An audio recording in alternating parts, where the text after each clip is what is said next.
My name is Maddie Kinscher. My pronouns are she, her, hers. And I'm going to share with you this program called For Everybody.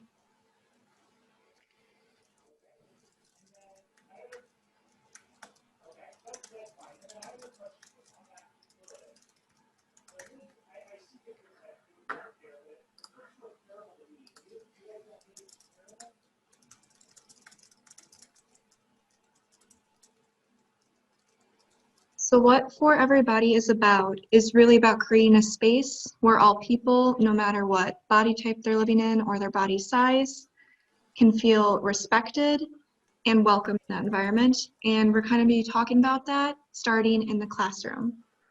So like I said, my name is Maddie Kinscher. I am an intern here for the Center for Inclusive Teaching and Learning. My pronouns are she, her, hers, and I am actually a senior in the Health Promotion and Wellness program. Please know that there is nothing required of you to implement after this. This is merely an introduction, more educational program to kind of just plant seeds about an idea that maybe not a lot of people have really thought about or have heard about.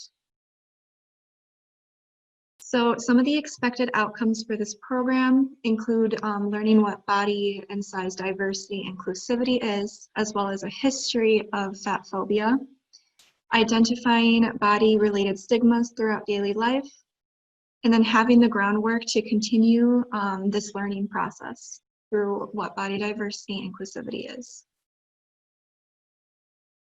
And before we really dive in, I want to talk about what this program is and what this program isn't.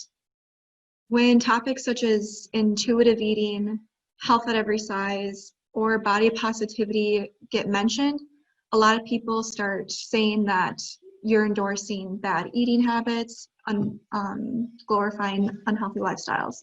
And that is absolutely not what this program is about. This is about optimizing people's overall well-being. It is a very common misconception that when we talk about something like health at every size, people always kind of relate weight and body size as an indicator of health. And we are going to be learning about how it is possible to talk about health and wellness without attaching it to what you look like on the outside. So we are not ignoring any scientific data and research, but instead we're going to be using that research as well as human experiences to develop a better understanding and how to be more empathetic with other people. There's absolutely no shaming and blaming that is going to be happening throughout this conversation, no matter if you are someone who's dieting or not dieting, trying to lose weight or not trying to lose weight. There's no shaming, there's no blaming for any of that. This is just a supportive environment where we can learn together about this. As well with that, please note that this is a start to a continuous and lasting journey if that's something you do choose to do. This is an intersectional conversation or topic, and really we're going to be focused on body type and body size, but in reality, how someone perceives themselves or how they are treated by other people is not just about their body type or body size, but will also be affected by their race, their gender, whether they're living with a disability or their age. So please keep that in mind and know that those are also things you should be exploring from other people who may have those lived experiences, because that's where you're going to develop the best understanding. And kind of going off of that, this is not a diversity inclusivity how-to guide. I am not a diversity inclusivity educator. We do have resources here on campus that can help you do that if that is something you're more interested in. And there's also external resources to explore as well. What we're doing here is introducing a topic about what we can do to, in hopes, foster a more respectful environment.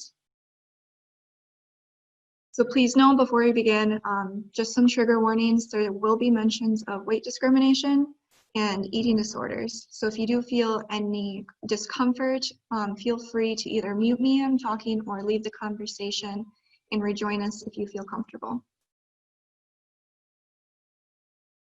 So when we're going to start out, we're kind of going to be looking inward at ourselves about our own privileges and biases.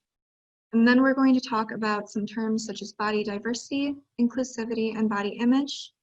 And then why is this something that we may want to implement into our classrooms? So first, we're going to talk a little bit about privilege. And privilege, as defined by the UWSP Diversity in College Access, is the ability to be able to remove yourself, ignore, or live a life without ever knowing or caring about the problems others face. This is important to be aware of and acknowledge because it can help drive us to educate ourselves about the experiences other people may be living through and have no choice to live through. Listen more empathetically to those experiences, and then know what we can do to be active in supporting those who are working to bring rightful justice to those individuals. And it's not just privilege, but also acknowledging any biases you have. For those of you who took the IAT test, that was in purpose to uncover any unconscious thinking you may have had towards another person based on what their body looks like or their body size. And it was not to make anybody feel guilty, but it was supposed to help probe the questions about how you started thinking that way and why you started thinking that way. And kind of attaching that to what you know to be true about actual health and well-being. I do realize we have people here who may not be working in the health and wellness field. And when I created this presentation, that was the target audience of this. And I do hope you take something away. And I really hope you know that health and well-being is not just a physical aspect. It's more than just exercise. It's more than just eating healthy. It's multidimensional, involves your social circles, how you interact with the environment, and your mental health. So is BMI, looking at a person, really any indicators to how healthy they are? Use that question to kind of counter any biases that you may have uncovered. So our first definition we're going to talk about is body diversity. And body diversity, as defined by the National Eating Disorder Association, is the differences we see in bodies due to genetic influences, environmental effects, or social effects. So largely things that are out of our control. It is a very common thought that a person's health and their body is solely indicated by their own personal choices and lifestyles. And this is simply not the case. Our genes, our genetic information does influence our health.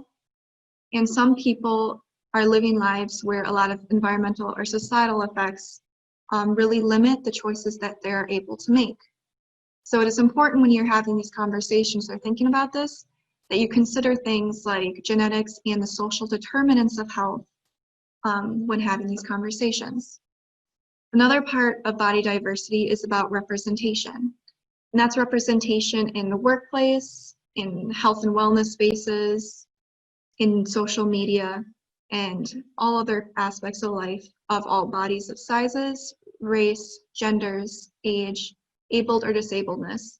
And that's important because it can help reduce negative biases attached to those aspects of a person, increase feelings of self-worth and belonging, showing that a person does belong in that space and does not have to prove to be in that space, and overall improve the well-being of that individual. So now we're going to talk about body inclusivity and how that is different than body diversity. So what body inclusivity is accommodating and respecting and having equal opportunities for all bodies and all sizes.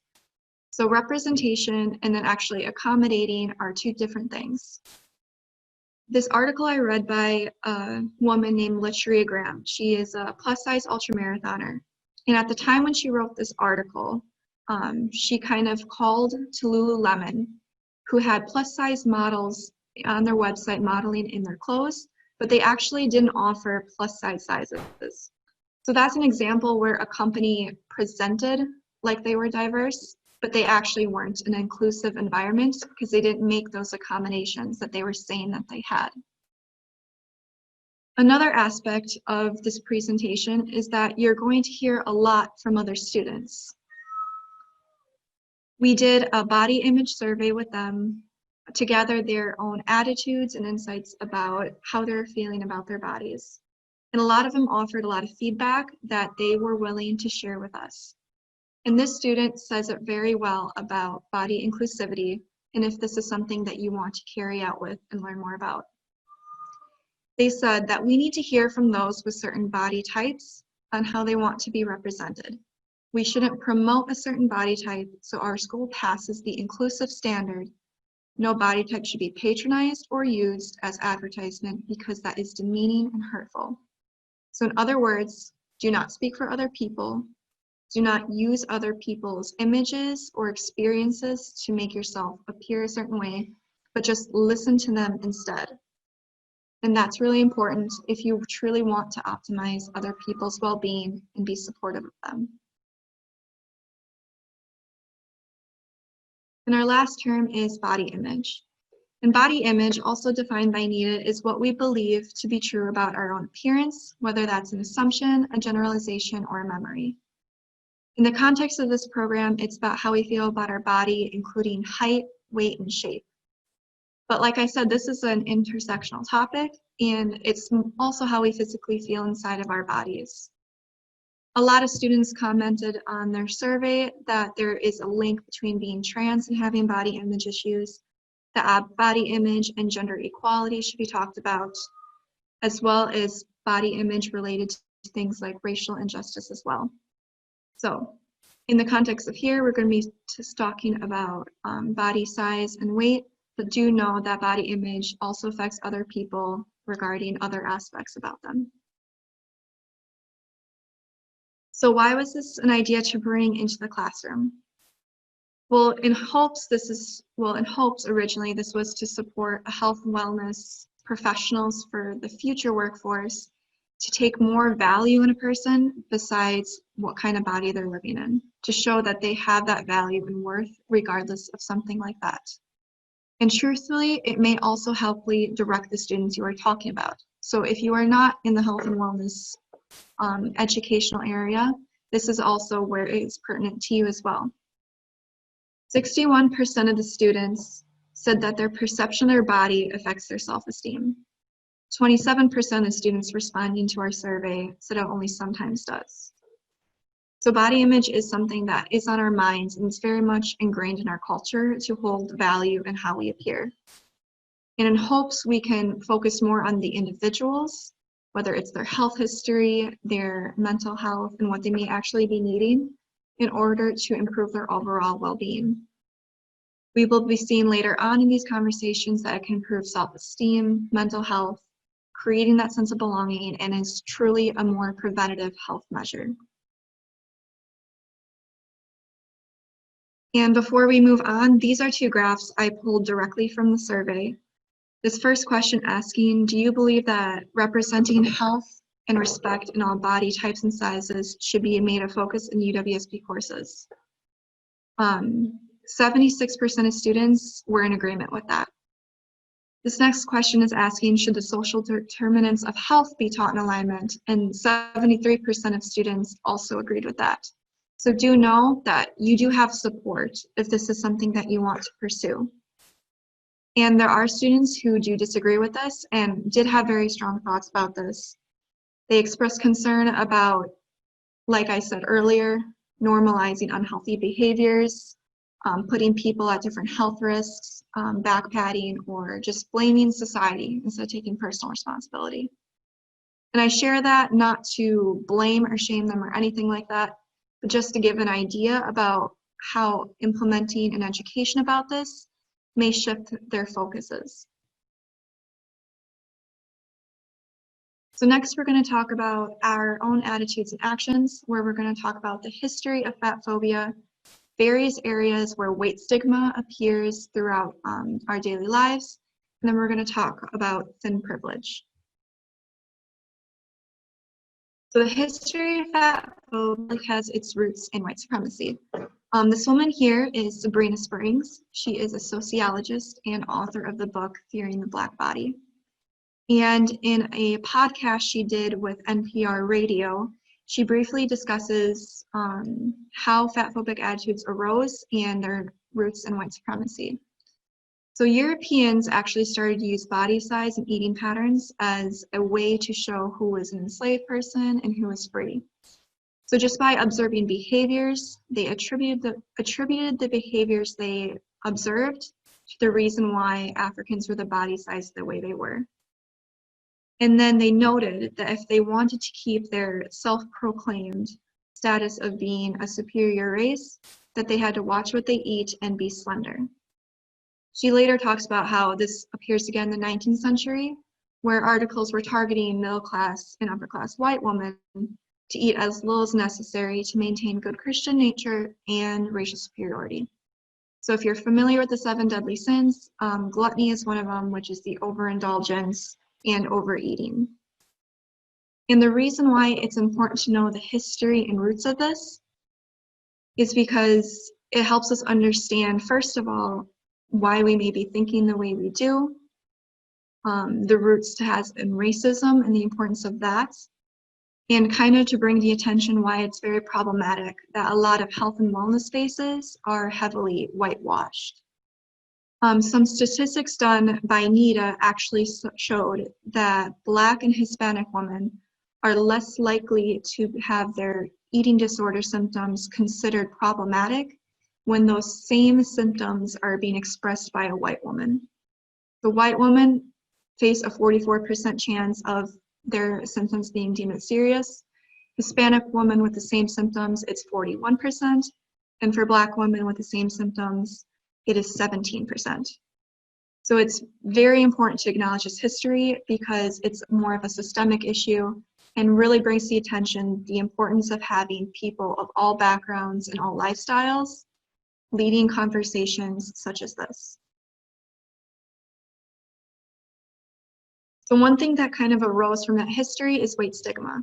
And what weight stigma is the stereotyping or discrimination based on a person's weight, including blaming, shaming, or concern trolling.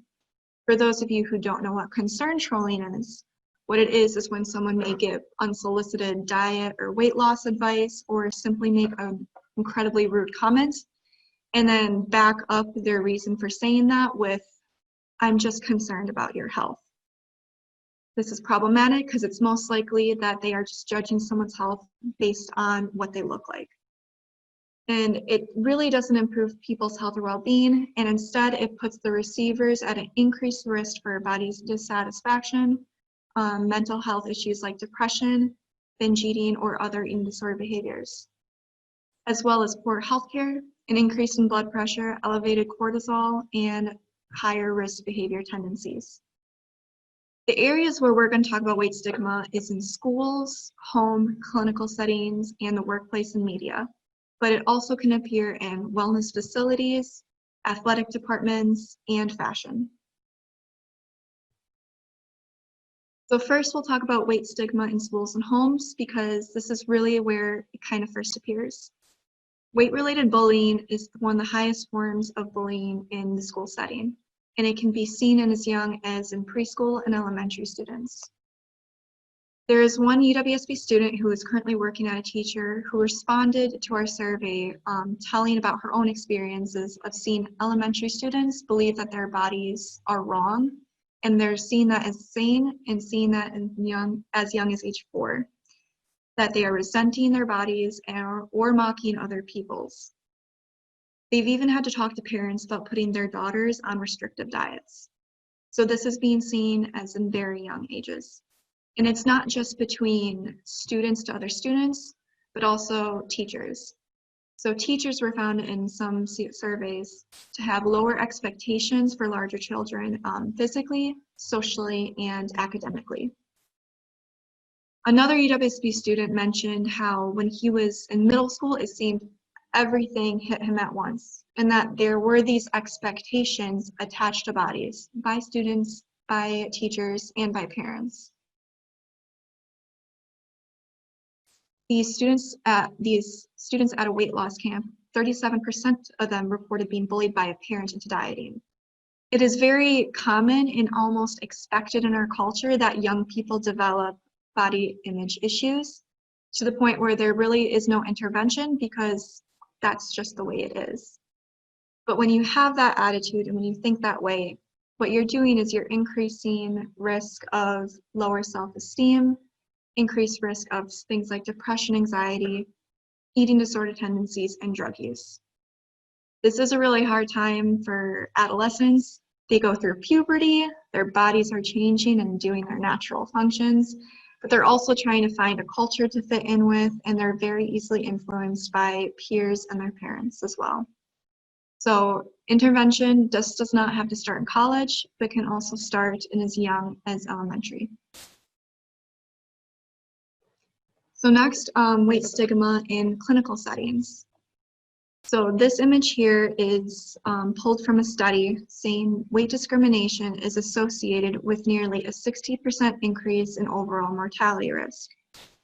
This survey itself, which if you are interested in it, I can send you, lists other various reasons, and some of those being that 50% of doctors have very negative attitudes towards their larger patients. And in doing so, that has them spend less time with those patients. One student mentioned her own experience of never actually being listened to about what's wrong and just being told to lose weight. And that's not an isolated incident. There is a woman named Ellen Maud Bennett who for over a decade saw various of doctors because she was not feeling well. All of them only gave her weight loss interventions, but she knew that had nothing to deal with what she was feeling. And then she finally found a doctor who looked into her symptoms, and she was actually diagnosed with terminal cancer. She did pass away, and in her obituary, she actually called out the doctors who fat shamed her and said and brought to the attention of how important it is to actually listen to all your patients, especially patients who are living in larger bodies. And while this is not something that is uncommon, as there's not that much education about this in medical schools. 70% of first-year medical students preferred thinner bodies. But when they had discussions about weight-related struggles and weight stigma, that preference actually decreased. So it's very important to have these conversations because it can be a start to a new way of thinking. Another reason why this increase in mortality risk is possible is because some patients start avoiding going to the doctors, and that leaves their conditions to go unnoticed or untreated. And another last part is with eating disorder treatment centers, there is still weight stigma present. People have reported being told that their goal weight is too high, and as well as certain insurance companies not covering insurance costs unless you are below a certain weight, which for those of you who are not familiar that well with eating disorders, they can happen to any person no matter what their body size is. So that in itself is leaving out a large amount of people who may be really needing that care, but because they don't fit into what a stereotype is or what an assumption is about who has an eating disorder, they can be denied that care. So how weight stigma appears in the workplace is through various areas, including hiring discrimination. Again, these preconceived attitudes about people in larger bodies.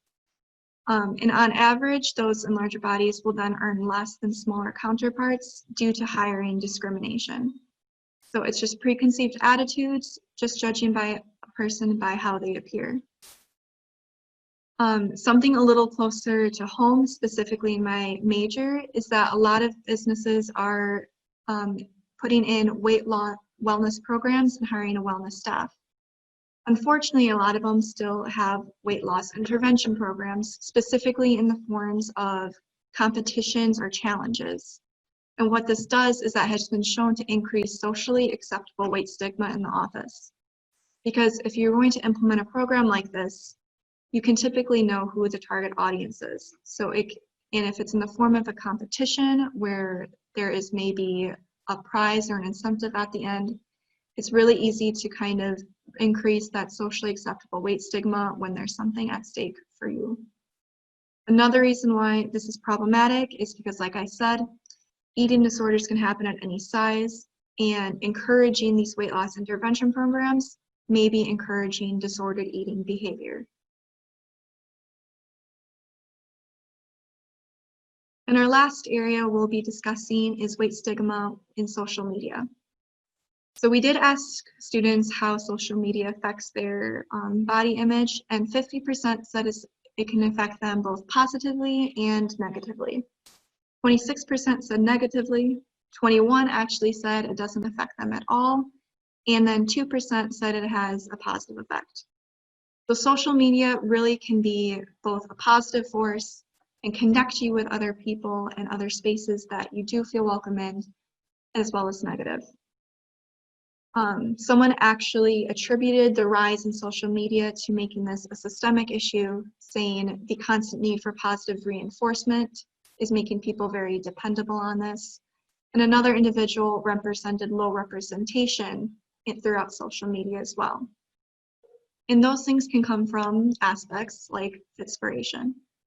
What fitspiration is individuals who kind of market themselves or their bodies as body goals. These people typically tell you what to eat, sharing the amount of calories as well, and part of that. They talk about spot reduction exercises, so what you can do to get rid of hip dips, which, by the way, is determined by your anatomy. I did not know that the first time I read that, so I started to panic, because that itself is saying that this is something you should get rid of. And when it's determined by something like genetics, like we discussed earlier, that puts a lot of pressure on people and can really bring other people down. These people also commonly say, do these exercises to look like me. You can argue that a lot of people find these individuals helpful, and I know that that is true and it exists. So the best and fastest advice that I could offer is just to unfollow people who don't make you feel good about yourself, and surround yourself with people who create a space for you. Another area of social media is the ability to very easily give unsolicited comments. And this can be looking like a compliment, like complimenting someone on their weight loss or vigilant eating. Why that can be problematic is you may not know the intentions behind that weight loss or behind that dieting, and you may be unintentionally reinforcing unhealthy behaviors. It can also be in the form of cyberbullying. It's very easy to create anonymous accounts and to kind of barge into other people's spaces purely for the forum to bully them. I listened to a webinar about self-love and body image, and this woman described how these people who were not following her, so they wouldn't be seeing her content anyway, invaded her space purely to just insult her based on her body when she wasn't even talking about her body. This is really problematic, and like I said, the fastest thing is just to block those people, make an account private. And it's just very easily and more socially acceptable to do these type of things. Another aspect is comparison. We only see what people put on social media, so we only see really sometimes their best life or their best living. Things like posing, camera angles make it really easily to distort an image, as well as the use of photo editing apps and filters. So sometimes Instagram is not really accurate in percepting reality, and that's really something to keep in mind as you're scrolling through. And before we talk about diet culture, which we'll be moving on to the next slide for, I want to address the quarantine 15 hashtag, or quarantine 15 joke. This is something that grew in popularity at the beginning of the global pandemic back in March and April. And it may be a joke to some people or something to be very lighthearted, but it's also incredibly harmful. NIDA saw a 69% increase in their helpline calls from March to April.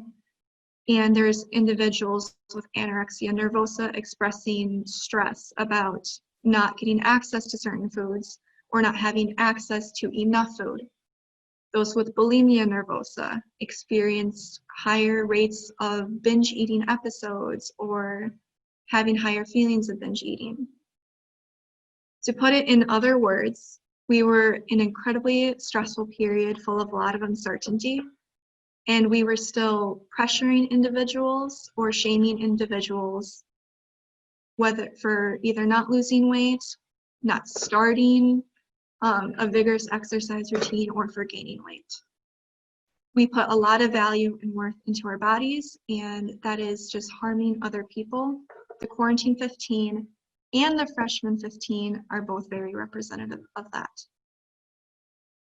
So now we're going to talk about diet culture, which in and itself could be its very own presentation and topic. So what this is the focus on values of weight and shape and size over health and well-being.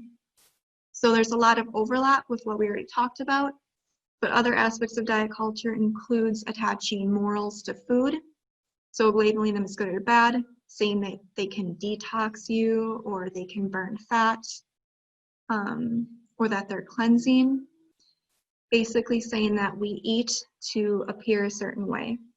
And same goes for exercise, that exercise is not a mode of joy, of stress relief, or of fun, but it's a way to maintain how we look or used as punishment for what we eat. And then it talks about workplace weight loss intervention programs related to healthcare, fit ideals that we see through photos or before and after images. And then again, praising people for vigilant eating and weight loss when you don't know the intentions behind those behaviors. And this is a really big industry. It is actually worth $72 billion. And that is including commercial diet change, meal replacement diet pills, diet cookbooks, and etc.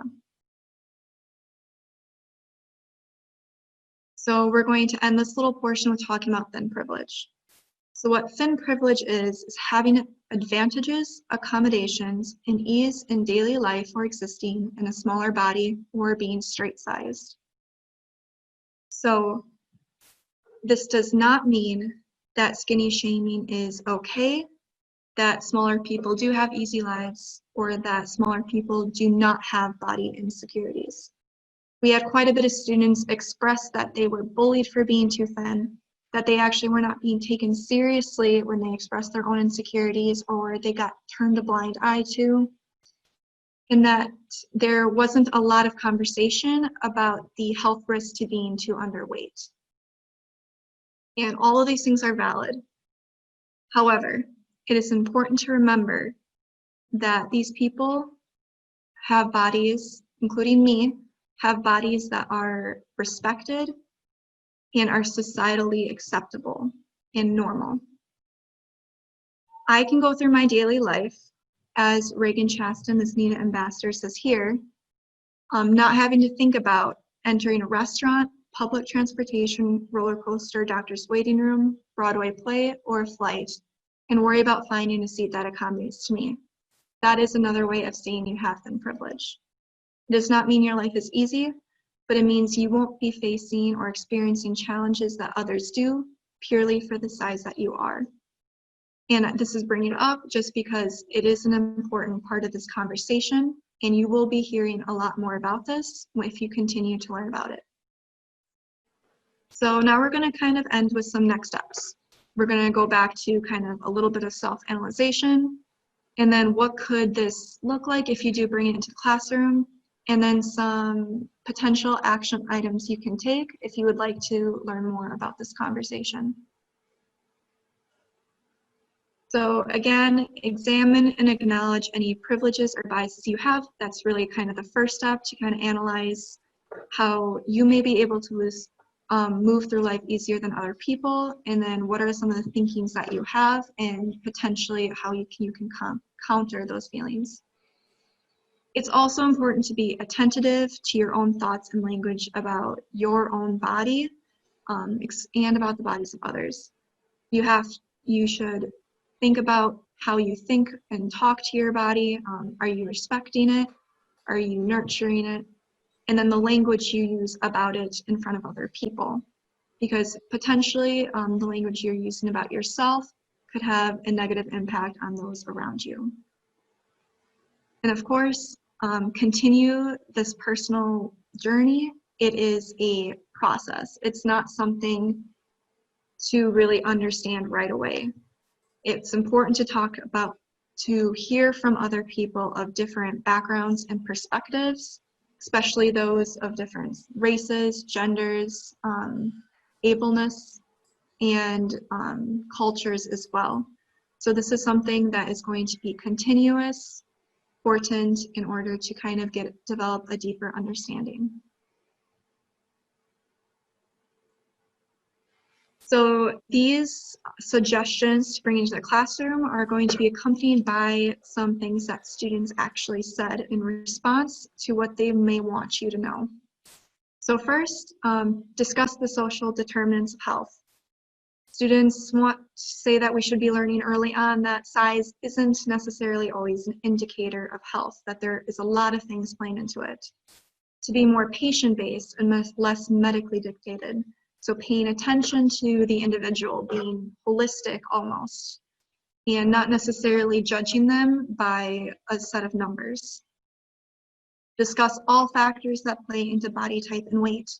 A person says that they constantly get asked, what do you do to remain so skinny? And they literally said, it's just my genetics. I'm not doing anything special. This is just the person that I am. Another individual said that their body was partly made because of medications they had to take for pre-existing conditions. So there is a lot of underlying factors involved. And to also remind growing youth that bodies are meant to change and will be changing.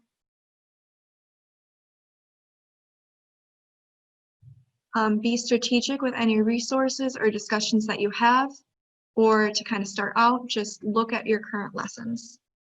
I found this to be really important when we asked about any potential resources that students may want to receive and over what platforms they want to receive it. And someone shared that it can actually be very triggering to get information about eating disorders to be handed or emailed out. So please keep that in mind. This is a very important and yet sensitive issue for many individuals. So you may want to either give a heads up or create a space that students can go to themselves if it is something that they're interested in. These next couple of students agree that we should be respecting people of all bodies, types, and body sizes, but they still want to know about certain health risks. And that, of course, is very important. And that also doesn't necessarily mean we need to attach that to a certain body type or a certain body size.